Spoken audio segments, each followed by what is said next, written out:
Hello everyone, welcome to our channel. ऊपर आका है, नीचे आपका काका है। एंड आज मैं लेकर के आई हूँ आपके लिए एक कुछ कुछ बहुत ही सिंपल सिंपल ट्रिक्स हमारी ही बुक स्कूल टॉपर से, जो कि आपको एक्चुअली स्कूल टॉपर बनाएगी।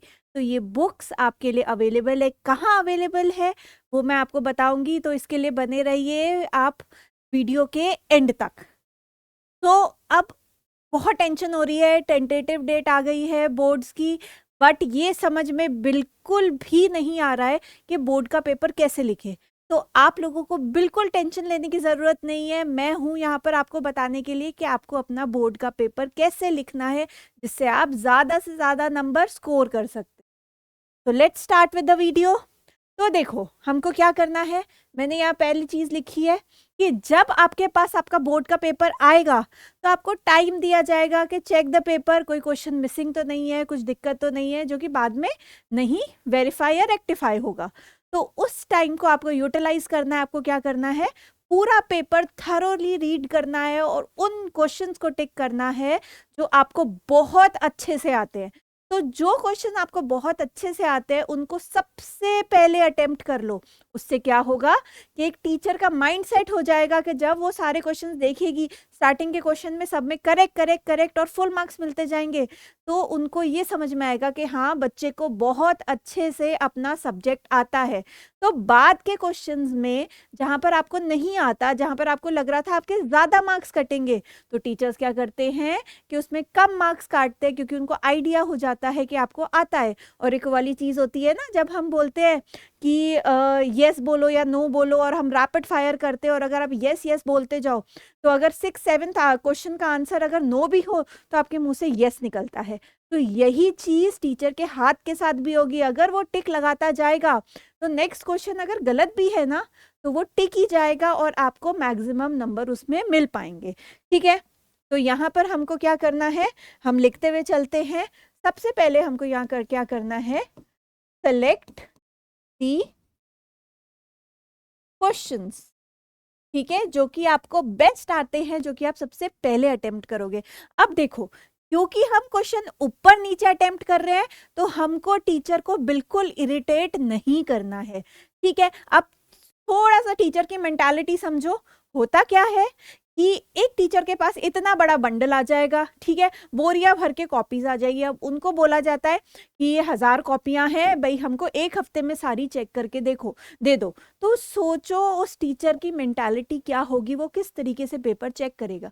ऊपर से आपने अनइवन क्वेश्चंस अटेम्प्ट किए, तो वो और ज्यादा इरिटेट हो जाएगा। तो इसको अवॉइड करने के लिए हमको क्या करना है, हम जब भी क्वेश्चन लिखे, फॉर एग्जाम्पल यहाँ मैं लिख रही हूँ क्वेश्चन 3, तो आप क्या कर सकते हो, आप उसको डिफरेंट डिफरेंट वे से हाईलाइट कर सकते हो।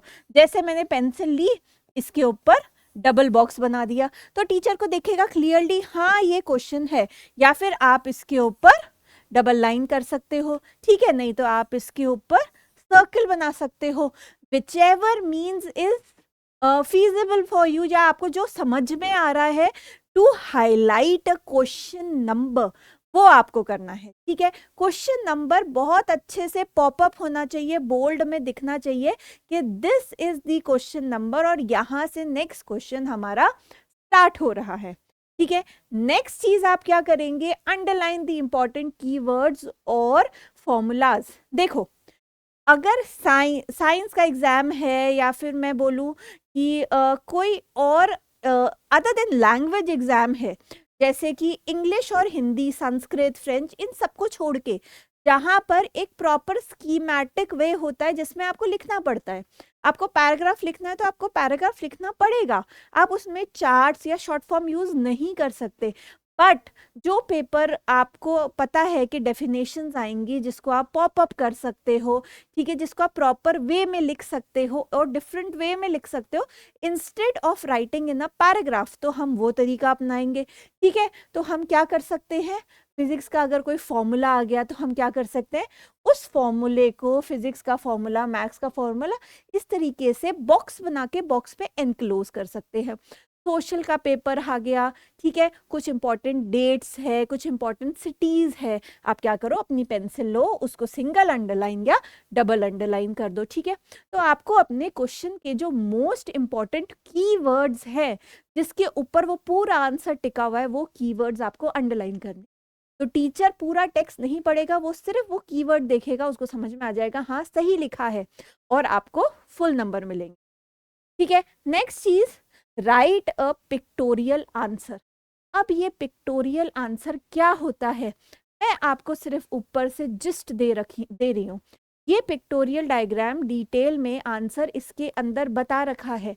ये हमारे फ्लिपकार्ट पे, अमेजोन के ऊपर एंड हमारे नीट काका जेई ऐप के ऊपर अवेलेबल है। आप चाहे तो इसमें से पढ़ सकते हो, नहीं तो कमेंट मी डाउन अगर आपको एक डिटेल वीडियो चाहिए कि पिक्टोरियल आंसर कैसे लिख सकते हैं। एक छोटा सा एग्जाम्पल के पिक्टोरियल आंसर कैसे लिखा जाता है उसको समझिए, ठीक है। फॉर एग्जाम्पल मैं बायो का एग्जाम्पल भी दे रही हूँ कि आपके पास आया डेफिनेशन ऑफ सेल, तो आपने लिखा it is the basic unit of life, ठीक है। एक तो ये तरीका है, पैराग्राफ फॉर्म में आप लाइन फॉर्म में लिख रहे हो। दूसरा तरीका क्या है, मैंने लिखा है cell it is a basic unit and of life, ठीक है। तो ये एक तरीका है पिक्टोरियल डायग्राम का, जहां किसी भी टीचर को बहुत ध्यान से आंखें गड़ा गड़ा के आपके क्वेश्चंस को पढ़ने की कोई जरूरत नहीं है। यहाँ पर ऑटोमेटिकली आपको चीज समझ में आ रही है कैसे, ठीक है। एक और तरीका है क्या, फॉर एग्जाम्पल हम लेते हैं टाइप ऑफ रेस्पिरेशन, ठीक है। 10th क्लास के स्टूडेंट समझ सकते हैं। टाइप ऑफ रेस्पिरेशन हमने बोला, तो भाई हमने बोला भाई एरोबिक रेस्पिरेशन है, एनारोबिक रेस्पिरेशन है। एनारोबिक रेस्पिरेशन को आप फर्मेंटेशन बोलते हो, तो दो तरीके के फर्मेंटेशन हो गए, alcohol fermentation and lactic acid fermentation. तो हमारे पास 3 तरीके की टाइप ऑफ रेस्पिरेशन हो गई। अब आप इसको कैसे शो करोगे, कोई नॉर्मल बच्चा होगा तो क्या लिखेगा, type of respiration are aerobic respiration, lactic acid fermentation and alcohol fermentation. हम इसको कैसे लिखेंगे, हम क्या करेंगे, एक फिगर ड्रॉ करेंगे। हमने एक ट्राइंगल ड्रॉ कर दिया क्योंकि यहाँ पर 3 टाइप्स है, ठीक है। ऊपर लिख दो आप एनारोबिक, ठीक है, ब्रैकेट में यहाँ पर लिख दो लैक्टिक एसिड फर्मेंटेशन। दूसरा वाला फिर से आप लिख सकते हो एनारोबिक, इस बार ब्रैकेट में आप लिख लो अल्कोहल फर्मेंटेशन, और थर्ड आप लिख लो एरोबिक रेस्पिरेशन, ठीक है।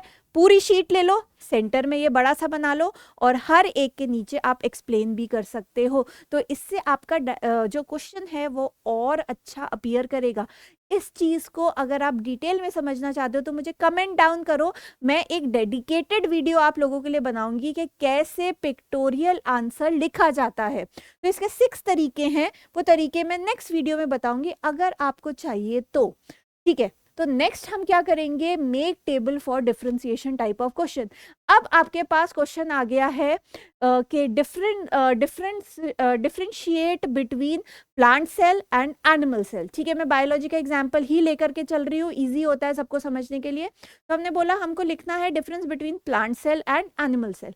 यहाँ पर हम पैराग्राफ नहीं लिखेंगे, plant cell is this this this this this, आपने तो पूरा का पूरा इस तरीके से पैराग्राफ लिख दिया, ये प्लांट सेल के बारे में, नीचे एनिमल सेल के बारे में पूरा पैराग्राफ लिख दिया।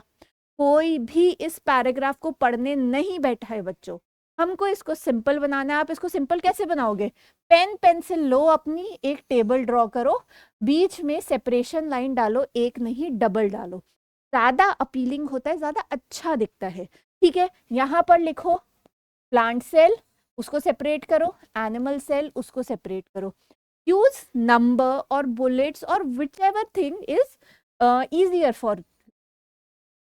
इस तरीके से आप यहाँ पर डिफरेंशिएशन लिख सकते हो, ठीक है। कोशिश करो जितने नंबर का क्वेश्चन है ना उतने डिफरेंस लिख दो, ठीक है। और एक आध एक्स्ट्रा लिख दो कि अगर उनमें से कोई, जैसे फॉर एग्जांपल 3 नंबर का क्वेश्चन है, आपने 3 डिफरेंस लिख दिए, ठीक है, एक आध एक्स्ट्रा लिख दो, हो सकता है जल्दी जल्दी में इन 3 में से कोई एक गलत हो जाए, तो जो एक्स्ट्रा लिखा है वो उसको कंपनसेट कर लेगा। ठीक है, नेक्स्ट क्या करना है आपको, अपने हर एक क्वेश्चन के बाद 2 से 3 लाइनें छोड़नी है। ठीक है, ये मैंने अपना एक आंसर लिखा, ठीक है, अब मैंने 2 से 3 लाइन छोड़ दी, फिर मैंने अपना सेकेंड आंसर लिखा। इससे क्या होगा, टीचर को क्लियरली दिख जाएगा कि ये फर्स्ट क्वेश्चन है और यहाँ से सेकेंड क्वेश्चन स्टार्ट हो रहा है। प्लस क्या होता है, जब हम पूरा पेपर लिखने के बाद एक बार उसको रिवाइज करते हैं तो कई बार कुछ ना कुछ चीज वापस याद आ जाती है। अब अगर आपने इस तरीके से लिखा है जहां पर आपने कोई भी स्पेस नहीं छोड़ी है, तो सोचो इसके बीच में अगर आपको घुसाना है तो वो कितना ज्यादा मेस्ड अप हो जाएगा। वहीं आपने ये जो लाइंस छोड़ी है, इसको आप उस टाइम पे यूज कर सकते हो to write the extra words और एक्स्ट्रा सेंटेंस जो आपको उस टाइम पे याद आए। ठीक है, to sum up with the video, हमने आज क्या क्या की पॉइंट्स पढ़े। So the key points to write your paper in board exams are, first, write the section and question number in block. Okay, उसको डिटेल में block में बहुत अच्छे से हाईलाइट करके लिखोगे। सेकंड, जो भी इंपॉर्टेंट पॉइंट्स है उसको आप अंडरलाइन करोगे। थर्ड, फ्लो चार्ट्स बनाने हैं ताकि क्वेश्चन और ज्यादा अच्छा दिखे।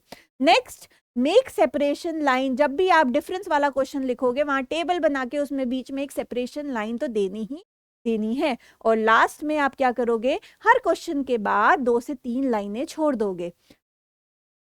तो थैंक यू वेरी मच। आपको मेरा वीडियो कैसा लगा, डू कमेंट मी डाउन।